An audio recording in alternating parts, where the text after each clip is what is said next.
Morant with a running start. Elevates. Oh, it dunks. Oh, my goodness. Tie game in overtime. Gasol will turn his heat. It's gone. Memphis on top. 7-10 remaining. Conley now with three. Count it. A 15-point lead for Memphis. And Blake Griffin gets into it on the floor with Randolph.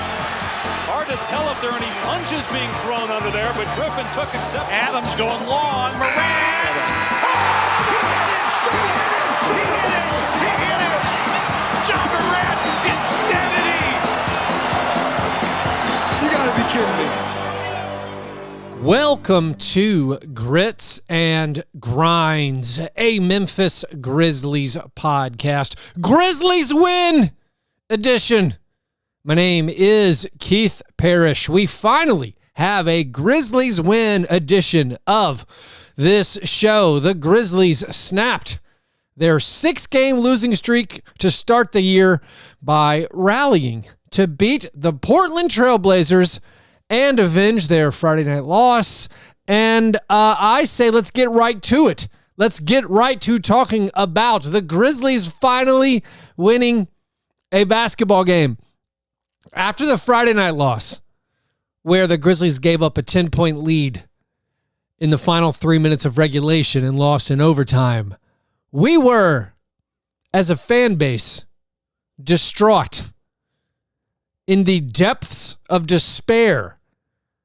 I don't think anyone could blame us for how bad we were feeling. We had just endured not just 6 straight losses, not just being the only winless team in basketball, but in succession, we had seen our team lose to the Mavericks in a game where Jaren Jackson Jr., Desmond Bane, and Marcus Smart gave you everything they had. They played maybe perfectly, and they lost by 15.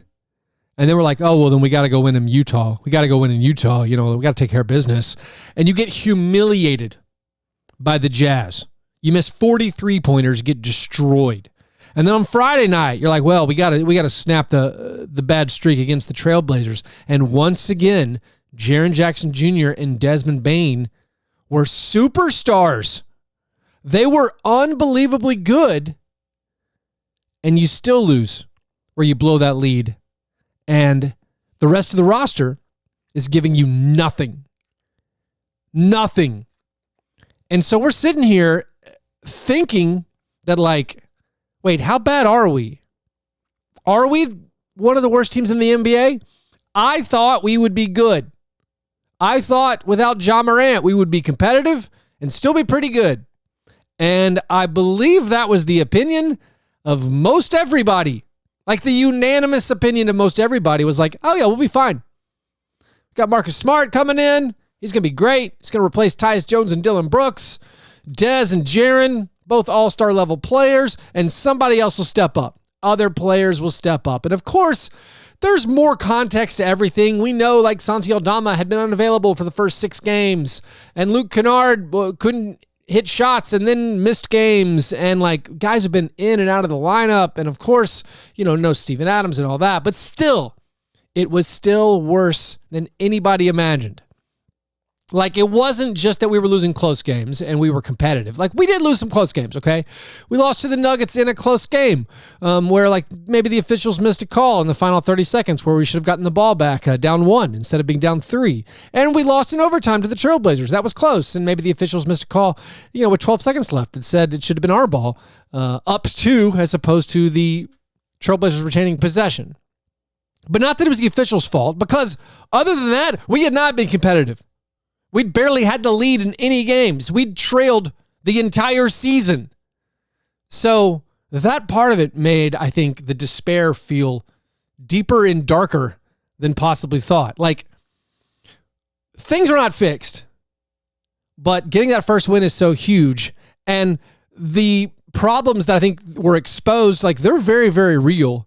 And they're why I think most of us spent the weekend just being like, this is awful. And, like, a lot of that goes to, like, the depth of the roster. Yes, you're missing so many of your main guys. And Steven and Brandon aren't coming back this year, basically. But when you look at the rest of the roster, you're like, what exactly does Jake LaRavia do here? Was the office space interrogation. What do you do here? And in the loss to the Mavericks and then the loss on Friday night against the Trailblazers, where the bench is giving you nothing, it was rough. Like, the bench on Friday night combined to score 13 points. And when you roll that together with Marcus Smart having a pretty bad game, and you roll that together with, like, Xavier Tillman, now coming off the bench, had another bad game. You're starting David Roddy, and you're losing to a team most people thought were going to be a rebuilding team. I think most people found themselves questioning, like, what did we do to get here? What roster moves happened that found us on the wrong end of this Blazers game? Now, in my episode I did after our season opener where we lost to the Pelicans, I specifically said I was watching League Pass all night on, the first Wednesday of the NBA season, and I saw lots of teams who we think are supposed to be not good, whose benches have more talent than the Grizzlies. And I specifically said, like, I'm watching the Trailblazers, and it looks like their bench is way more talented than our bench. And lo and behold, we saw it. But we don't have to wallow in that right now because the Grizzlies won. We got to win. Now, of course, I'm going to be all over the place trying to wrap up these two games, but we can start with the way the game ended on Sunday. The Grizzlies found themselves down 98-86 with 8 minutes left in the game. This is after they'd had their first halftime lead of the season. This is after Luke Kennard found his shooting stroke, hit a couple threes in the first quarter. This is after maybe one of their better quarters they've had all year. They had a really good second quarter. They actually scored 30 points in a quarter, in the first quarter and second quarter. And you're thinking, all right, this is starting to feel a little bit like the Grizzlies. But then Jeremy Grant starts making shots. He hits, 4 3-pointers in the second half of this one. And his last one put the Trailblazers up 12. This is the biggest lead the Trailblazers had in any game all year. So the Grizzlies are down, again, 0-6, down 12 points with 8 minutes left. And then guess what happened? The Grizzlies shut the water off. The Trailblazers only scored 2 points in the final 8 minutes and 12 seconds. The Grizzlies in the game on a 26-2 run. That is just remarkable. That is some unbelievably good play and also some unbelievably bad play by the Trailblazers. Like Malcolm Brogdon all of a sudden was missing everything. DeAndre Ayton had a horrible game. He got destroyed by Bismack Biyombo, his former teammate. But the Grizzlies, they started off the run with basically hero ball. I mean, Marcus Smart made some shots. Desmond Bane, who played hero ball. I mean, so hero ball has a negative connotation, maybe, that like you're not getting your teammates involved and trying to do it all yourself. A lot of that's like the Dylan Brooks criticism, like he plays hero ball too much. I mean this with no negative connotation. I mean, every shot Desmond Bane took in the last 5 games or so has looked super hard. Because the Grizzlies, this is a bad thing, sorry, while we're reveling in our victory, the Grizzlies are not generating easy looks. There's not a lot of dunks and layups going on. All the layups are wild ones where Desmond Bane is spinning the ball off the glass at weird angles on reverse layups or while getting knocked over.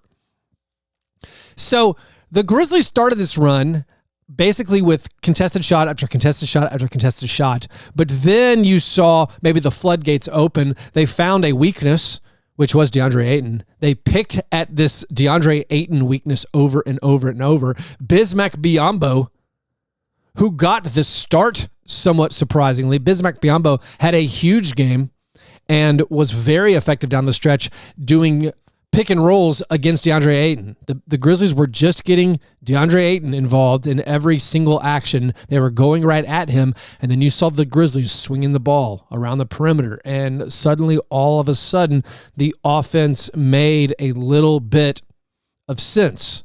You saw Desmond Bane continued his scoring. You saw them finding Bismack for a dunk. You saw Jaren scoring. You saw Jaren assisting.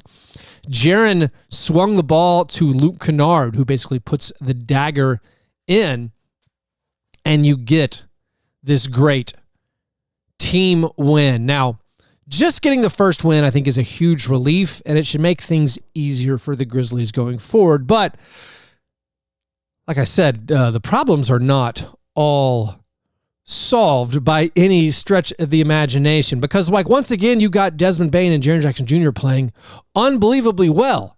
They both combined to score 30 points in the same game again. And you kind of barely win this one. Desmond Bane. All right, on the Friday night game in the loss, Desmond Bane had 33 points, 8 rebounds, 7 assists, 4 steals, and 3 blocks. You know I love stats, and that stat line is preposterous. That is an unbelievable stat line. That is only the 8th time since 1982. That's as far back as we have steal and block numbers. That's only the 8th time on record a player has had a game where they had at least 33 points, 8 rebounds, 7 assists, 4 steals, and 3 blocks. So a super rare performance. The only other players to do it, we're talking the all-time greats and Oliver Miller, by the way. The players to do it: Michael Jordan, Clyde Drexler, Hakeem Olajuwon, David Robinson, Oliver Miller, the Big O, Dwayne Wade, James Harden, and now Desmond Bane. So Desmond Bane has that huge game. Jaren Jackson Jr., he does his part as well. He has 30 points. He has 10 rebounds. He also gets 3 blocks. Sean Coleman pulled out a great stat. Sean, of course, was the guest on the episode last week. He's been pulling some amazing stats after these 2 games. Maybe I'll read a lot of his stats. He had this one, that in that Friday night loss, Jaren and Dez were the first teammates in NBA history to both have at least 30 points, 5 rebounds, 5 threes, and 3 blocks in the same game.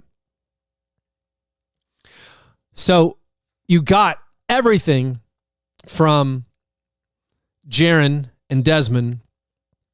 And unfortunately, again, the bench had, 13 points in that game. One of the good things about the game on Sunday was the bench scored 16 points in the first quarter. That is after scoring 13 points in that entire Friday night game. So Jaren and Dez both give you 30. By the way, Jaren's 30-point, 10-rebound game, that's the 4th 30 and 10 game of his career, just his 24th career double-double. Desmond's game, again, was so unbelievable. He played 45 minutes, so the game goes into overtime, so the minutes are high. Plays 45 minutes and is plus 11. That means the Grizzlies got outscored by 13 points in the 8 minutes that Desmond Bane didn't play. And that, again, speaks to the lack of depth on this roster. Of course, Derrick Rose is unavailable. He's out for a week. But again, we knew that going in that Derrick Rose would likely be unavailable a lot of the time. They had to get Jacob Gilyard to play. They had to get, they got Vince Williams to play. All right, the rotations for the last 2 games have been all over the place. Hard to track. Some of it's foul trouble. A lot of it's random injuries. On Sunday, Xavier Tillman was a late scratch. He was listed as the starter. This is after they had him coming off the bench. The Friday night game, again, they started David Roddy, so Tillman came off the bench, even though Bismack Biyombo was available. Bismack barely played in that one. Then on Sunday, Bismack starts because Tillman's out. Conchar, he got hurt apparently in the Friday night game. In the Friday night game, there was a great run in the first half where it was Desmond and Jaren, and then John Conchar, Vince Williams Jr., and Jacob Gilyard. So Desmond and Jaren, and then 2 two-way guys, and John Conchar, and they ripped up the Trailblazers. Had a big old run, and so I'm thinking, wow, these Conchar minutes going great again. Vince Williams Jr., who, by the way, leads the Grizzlies in raw plus minus for this season. I'm like, all right, so Vince and Conchar minutes went pretty well. Let's see what they do in the second half. And then I was super surprised that like Conchar didn't play in the second half on Friday night.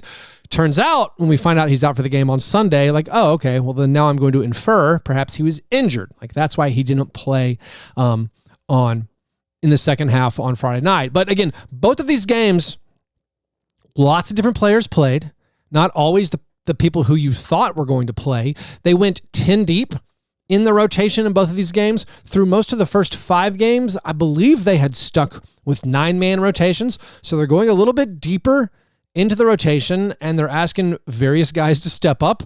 Whether or not they do, that's been a more questionable proposition. The only guy they haven't asked to step up, by the way, is Jake LaRavia.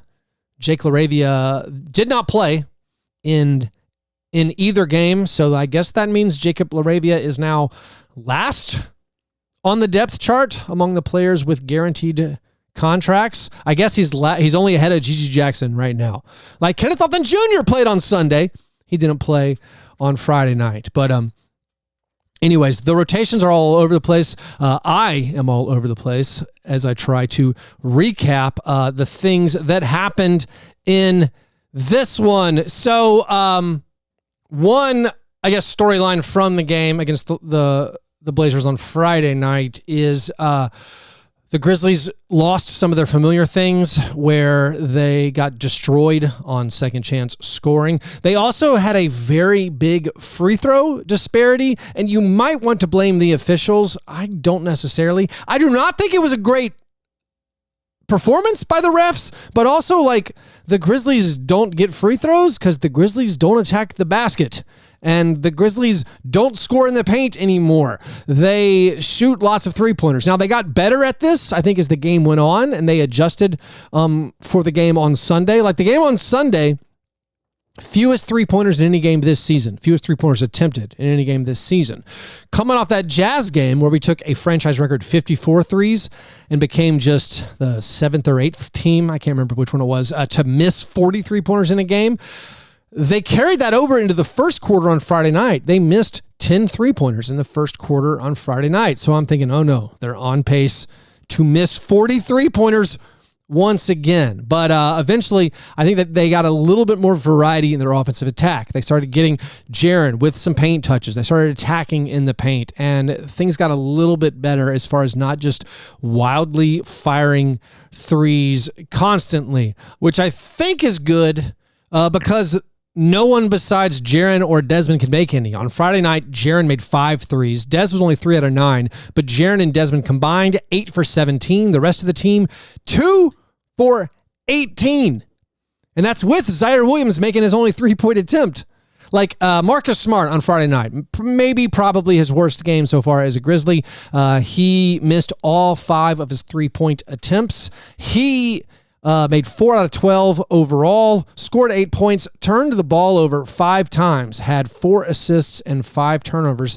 He right now, Marcus, is tied for 5th in turnovers per game.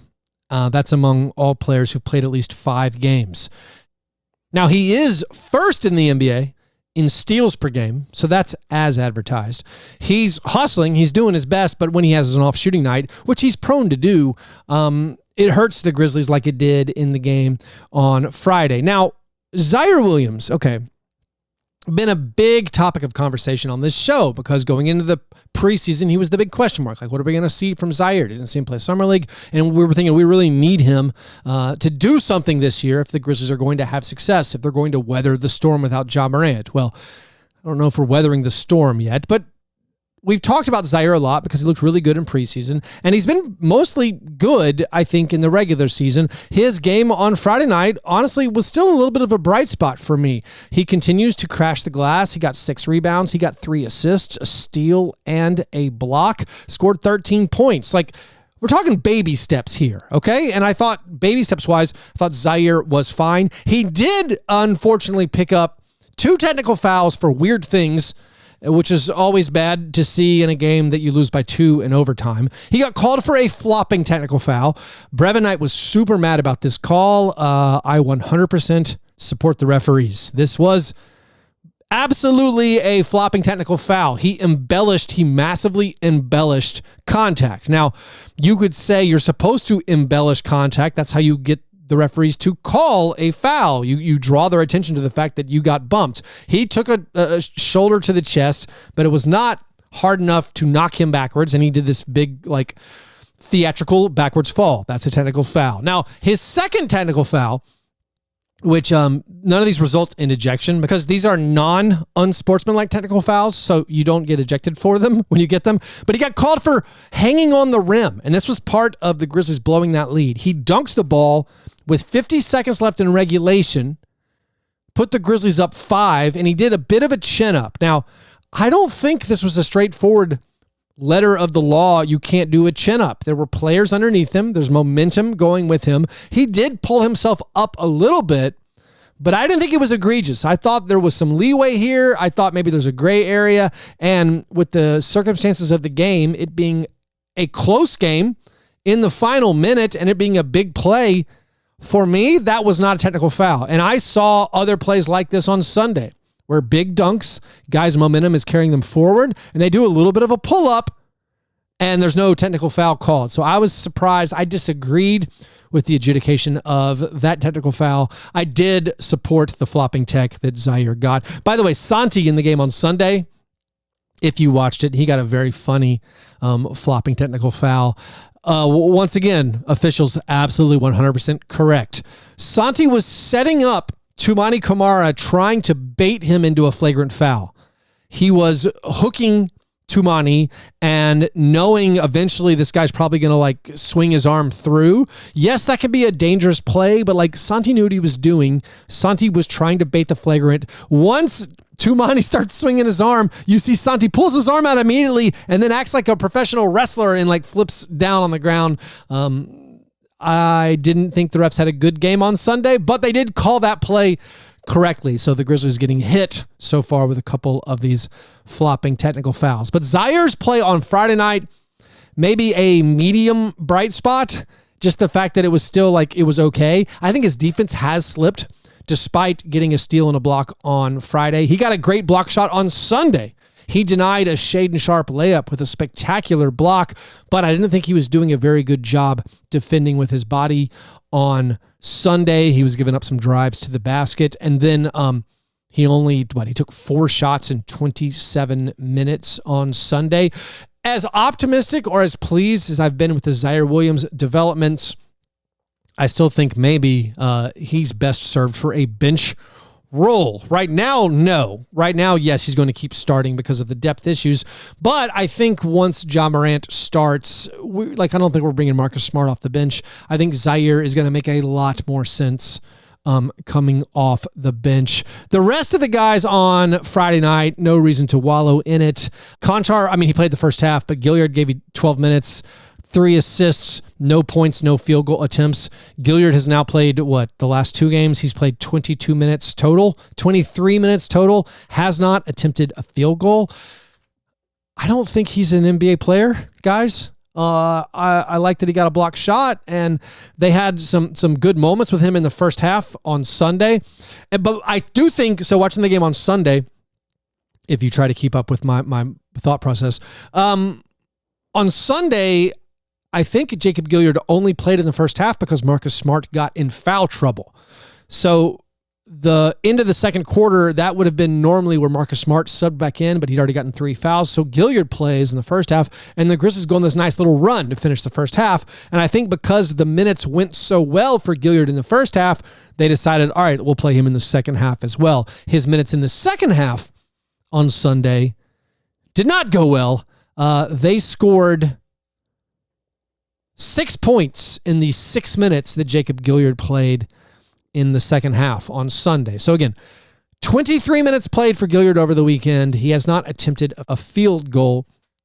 I'm still a little bit surprised. That's been the option we've gone to. Again, nice player. We know he's great at defense, but he's so limited in his size, and then he doesn't give you that much on offense that it's a hard ask. It's a hard ask for Jacob Gooder to do a whole lot. But let's talk more about the game on Sunday, and I've already been going on for a while. So let's take a quick break, and then we'll talk about the Grizzlies win.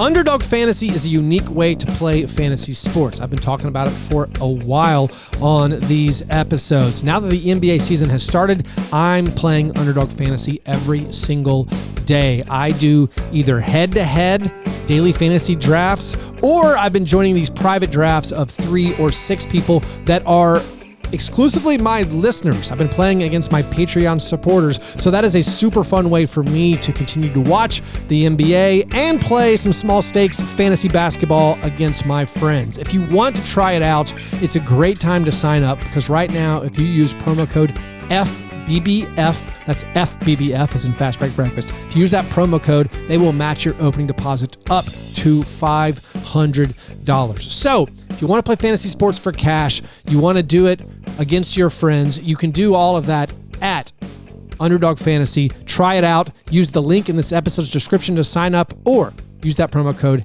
FBBF.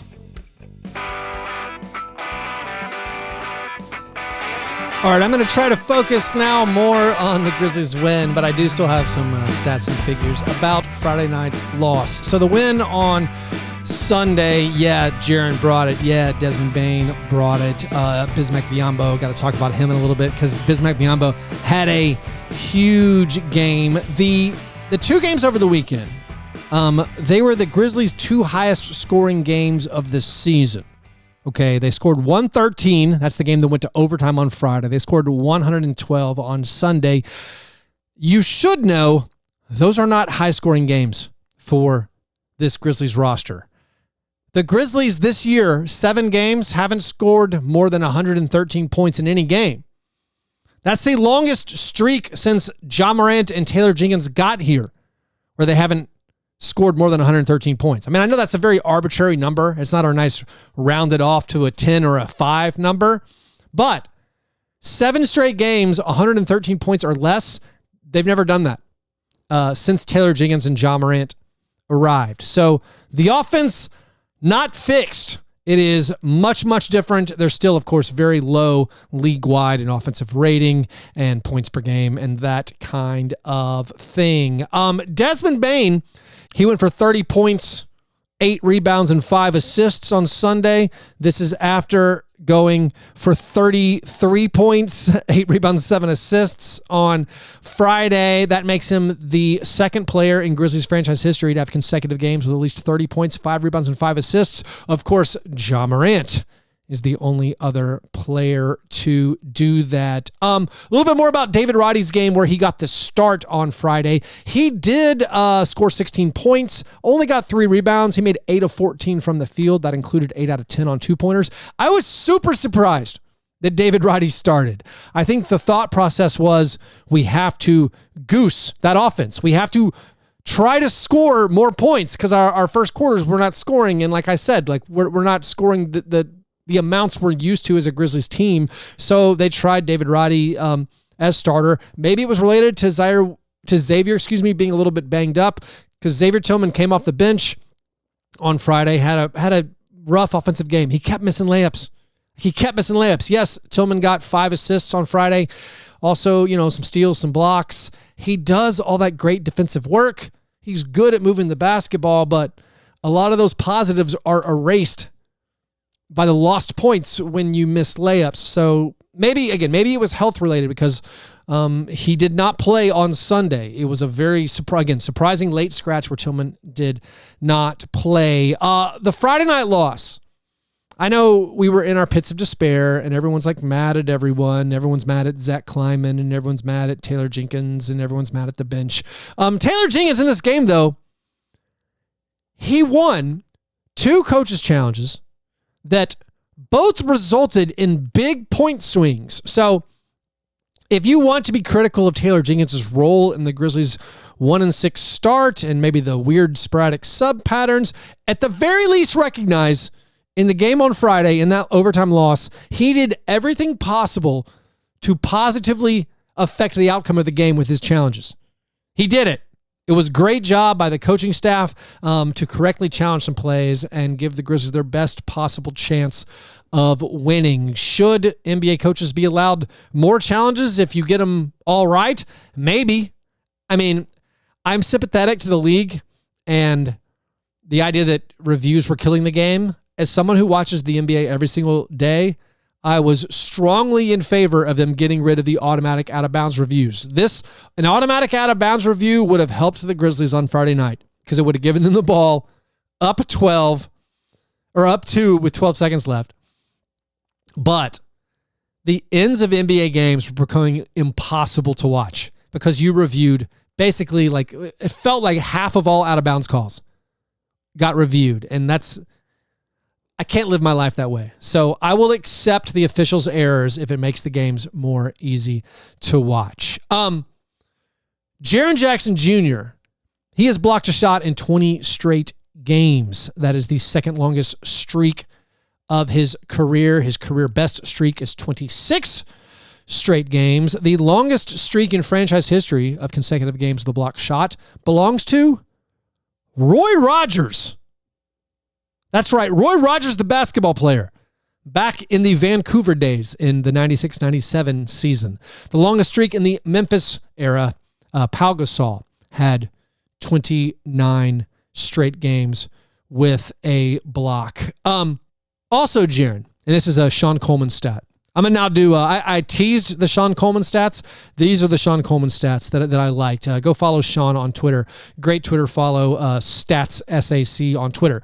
Jaren, over the weekend, played 30-plus minutes in consecutive games and committed one or fewer fouls in both those games. That's the first time in his career he's done that. The Friday night loss to the Trailblazers, that was the first loss in the Taylor Jenkins era where the Grizzlies held their opponent to an effective field goal percentage under 46%. They had been 44-0 in such situations. Luke Kennard's first 3 games of the season. So Luke Kennard got it going on Sunday, hit 4 out of 6 3-pointers, scored 15 points. Luke Kennard's first 3 games of the year, though, that was his worst 3-point shooting stretch over any 3-game span of his career.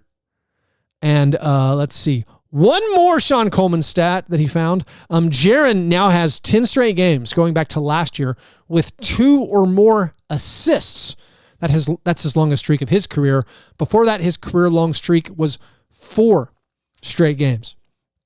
So those were all stats from Sean Coleman. Go support his work. Great guy at pulling interesting numbers about the Grizzlies. So Jaren had 27 points, 7 rebounds, 2 assists in the game on Sunday. His last assist was that sweet one again where he just found Luke Kennard on what felt like a dagger shot. Also a block and a steal. Through 7 games this year, he's averaging 2.6 assists per game. So going back to that 10-game streak, bridging the last 2 seasons of having 2 or more assists.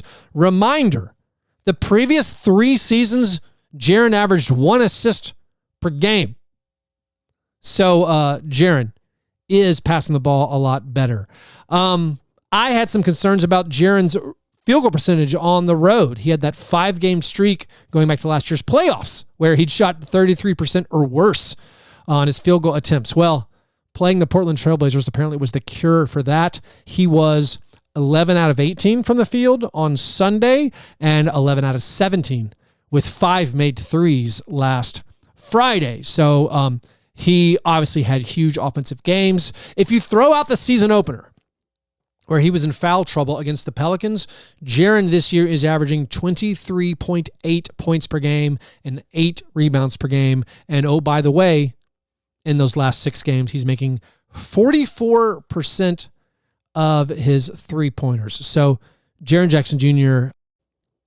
really giving you, I think, everything you hoped for so far in these games. I mean, outside of the wins, if you ignore the win column, that's something we were talking about on Fast Break Breakfast, where my co-host John was like, if you just showed me the Grizzlies players' stats, I'd assume things were going well. Like Desmond Bane's stats are unbelievable. Jaren Jackson Jr.'s stats are unbelievable. Marcus Smart's stats, maybe outside of the turnovers, are pretty unbelievable. And you're like, oh no, we're 1-6. Let's talk about Bismack Biyombo. Bismack Biyombo He got the start.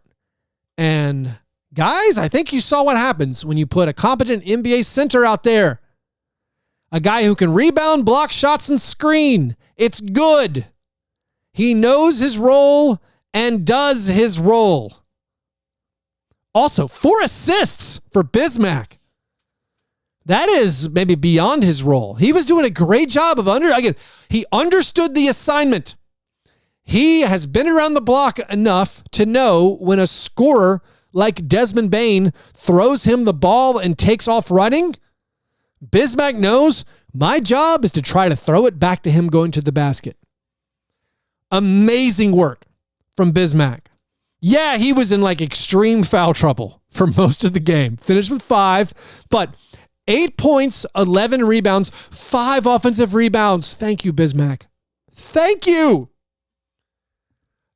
11 rebounds, 4 assists, 3 blocked shots. An incredible first game for Bismack Biyombo. No, he's not going to do that every game, but he is going to set screens every game. He's going to protect the rim every game. Are some elite offensive players going to torch him in drop coverage on pick and rolls? Sure. This is a free agent we just signed in November. It's what the Grizzlies needed. Now, looking forward, when Tillman's healthy and such, I think there's a fair conversation to wonder if they should start, should they start Bismack alongside Jaren? Should they start Santi Aldama alongside Jaren? Of course, Santi Aldama made his season debut. Looked pretty nice outside of the flop. He played in some 6-minute spurts as they limited his minutes. But Santi returning, you saw in the preseason that they actually started him alongside Jaren, I think once or twice, even though Tillman would be available. So they now have options. They can decide, do we want to start Santi or Xavier or Bismack? Whoever you choose to start, you now at least have a bench that makes sense. Actually, come to think of it, I don't think you would start Santi because then you have Xavier and Bismack on the bench together, and you probably don't ever want to play Bismack and Xavier together, at least not very much. I mean, I know Tillman's shooting some 3-pointers, but I don't think that's a regular thing you want to be doing. But Bismack, absolutely what the doctor ordered. Now the question that is going to stick in our minds is when you look at the roster crunch.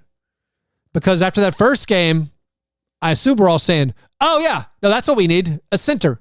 We have a center. If he can be 70% of Steven Adams, yeah, that's what we need. We need a center. And then it becomes once Ja comes back, we have to cut somebody. And after game 1, the odds are not that Bismack Biyombo gets cut. It might be Lofton. So Kenneth Lofton Jr., most likely to be cut. Kenneth Lofton Jr. played on Sunday. He had an incredible sequence. He blocked the shot, kept the ball in play, retained possession, then came down, drilled a 3-pointer. He got an and one a couple of possessions later. So Lofton has 5 points, 2 rebounds, and 3 assists in 10 minutes. That is instant offense, instant impact. I mean, a nice showing for Kenneth Lofton Jr. I thought Vince Williams Jr. might get a shot because of, those plus-minus numbers, how well the team looked when he played on Friday. He did not get in. A lot of that's because Santi was available. Luke Kennard was available. By the way, Santi's line, 7 points, 5 rebounds, 3 assists. I think you got to be super encouraged with the 27 assists for the Grizzlies. Now, I would say some of those assists felt generous. I mean, the NBA is pretty generous with assists. If you throw the ball to Desmond Bane and then Desmond Bane does a quick step back 3 where he's covered, you get an assist, even though it's that pass did not generate an open look or anything. But even so, having multiple guys with Jaren with 2 assists, Bismack with 4 assists, Kenneth Lofton Jr. with 3 assists. That's one, a sign of the ball's going in a little bit and the ball is moving. So good job with the ball movement there. Luke Kennard's game, 5 rebounds along with his 15 points. I've said this before, and I think you saw it in the third quarter. So the Grizzlies had a terrible third quarter, and a lot of it was they were getting just trucked on the offensive glass. They got demolished. I think 23-9 was second chance scoring on Friday. they also lost second chance scoring on Sunday. And in the third quarter, they were just getting beat to rebounds over and over and over. And this just goes back to the roster construction issue. Like, you can hammer it home that, hey, like, guys, you have to rebound. And they are trying. It's not an effort thing. Like, you see Zaire Williams. Zaire Williams, I think, played his worst game of the year on Sunday, but he got 7 rebounds. He's trying to rebound. It's just none of our players have that innate nose for the ball. And this is an intangible thing maybe you can't really track. And I've said it many, many times on the show. Like, they just don't have it. Like, Bane and Jaren and Zaire, their natural inclination is not to be moving towards the ball, kind of preternaturally knowing where the ball is going to go. Luke Kennard, honestly, kind of has it a little bit. He's a pretty decent rebounder, despite his stature. He seems to just naturally be moving, sensing that, hey, that shot's probably going to go over there. I'm going to move towards it, and then I can be first to the ball. He's one of the quicker ones to react, I think, to loose balls and rebounds. And, like, yeah, defensive rebounds are kind of replaceable, a totally fungible stat where anyone can get them, but Luke Kennard gets them better than other guys. Like, he had 8 rebounds on Friday night. He had 5 rebounds on Sunday. And by the way, he played a lot. 31 minutes played for Luke Kennard. That's something I think we expected. I expected going into the year. In the preseason, we're like, all right, Luke Kennard's probably going to be the starter, but then, like, Zaire maybe outplayed him in the preseason, or Zaire played well enough that you had confidence in him. But we still were like, all right, but Luke's going to close games. And he did in this one as they leaned on him down the stretch. So Luke Kennard played heavy minutes. And with Luke making shots, it's so funny. I mean, obviously, anytime the shots go in, you feel better. But specifically for this team with our depth, all we needed was Luke Kennard to make shots, and it makes more sense. All we needed was Santi Aldama to just be available, and all of a sudden you're like, okay, like, I see how it works. Now, a long way from patting ourselves on the back. This is not a unfurl the mission accomplished banner. You had to outscore the Blazers 26-2 to finish the game to win this one. There's a long way to go. Their next chance to build hopefully some positive momentum will be on Wednesday. They host the Miami Heat, another team that is struggling. They host the Miami Heat on Wednesday. Then they host the Jazz on Friday. By the way, if you aren't in Memphis, hey, come down to our Nashville watch party this Friday night at Noble's Beer Hall. I will be hosting a Grizzlies watch party at 7 p.m. for the Jazz game. I will be giving away lots of Grizzlies prizes. So come hang out with me. Come to Noble's Beer Hall in Nashville, Tennessee this Friday night, November 10th. The game starts at 7 p.m. Let's watch the Grizzlies together. But you hope you can build some positive momentum. You hope basically everyone's healthy. I mean, hopefully Conchar comes back. Hopefully Tillman is healthy. The big man rotation is going to look so much better. If Tillman and Jaren and Santi and Bismack are all there, we can endure, I think, whatever the battle on the wing is. The battle on the wing is still super interesting. It's also not maybe that super important. None of them are clear-cut NBA starters, and I mean that for Zaire or Conchar or Roddy or LaRavia or Vince Williams Jr. I think their futures are all as guys coming off the bench. Of course, most of them are still super young, so I don't want to limit their future development. But I don't think it's this season.